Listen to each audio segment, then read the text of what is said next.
IPL 2025-এর আগে Kolkata night Riders written করতে চলেছে 5 বড় প্লেয়ারকে। শেষ পর্যন্ত বিসিসিআই ঘোষণা করেছে মোট 5 জন প্লেয়ারকে রিটেন করতে পারবে সমস্ত টিমেরা। তাই অফিসিয়ালিভাবে 5 জনকে রিটেন করতে চলেছে কলকাতা নাইট রাইডার্স এবং সুনীল নারিন ও রিঙ্কু সিংয়ের মতো প্লেয়ারদের ছেড়ে দেওয়ার ডিসিশন নিয়েছে কলকাতা নাইট রাইডার্স। আজকের এই ভিডিওতে কলকাতা নাইট রাইডার্সের রিটেন প্লেয়ার লিস্টের কথা বলবো। ভিডিওটি খুবই গুরুত্বপূর্ণ হতে চলেছে, ভিডিওটি শেষ পর্যন্ত দেখার অনুরোধ রইল।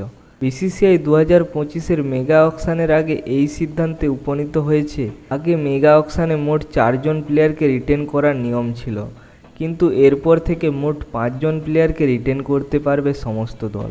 2 জন ইন্ডিয়ান প্লেয়ার ও 2 জন ওভারসিজ প্লেয়ার এবং একটি আরটিএম কার্ডও থাকবে।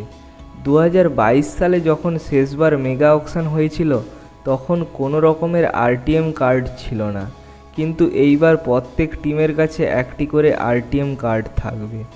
এই নিয়মের অনুপাতে কলকাতা নাইট রাইডার্স 5 জন প্লেয়ারকে রিটেন করতে চলেছে। প্রথম রিটেনশন লিস্টে প্রথম নাম রয়েছে কলকাতা টিমের ক্যাপ্টেন শ্রেয়াস আইয়ার। তার কারণ আমরা সবাই দেখেছি 2024 আইপিএলে কীভাবে কলকাতাকে জয়লাভ করিয়েছে এবং একজন ভালো ভারতীয় ক্যাপ্টেন পাওয়া যাবে, তাই কেকেআর প্রথম রিটেনশন হিসাবে শ্রেয়াস আইয়ারকে দলে জায়গা দেবে। দ্বিতীয় নম্বর কেকেআর টিমের দিল এবং ধড়কন ও আগের সিরিজের সেরা allrounder Sunil Narine. Sunil Narine প্রথম থেকেই কলকাতার হয়ে খেলে এসেছে, তাই দ্বিতীয় রিটেনশন হিসাবে কলকাতা সুনীল নারিনকে রিটেন করবে। তৃতীয় নম্বর কেকেআর আরও একজন বিদেশি অলরাউন্ডারকে রিটেন করতে চলেছে, তুফানি ব্যাটসম্যান এবং অলরাউন্ডার আন্ডে রাসেল। কেকেআরের বেস্ট ফিনিশার ও প্রয়োজনে দুর্দান্ত বোলিং অলরাউন্ডার। কলকাতা এই 3 জন প্লেয়ারকে রিটেন করতে চলেছে। আইপিএল সবসময়ের জন্য ভারতে খেলা হয়ে এসেছে।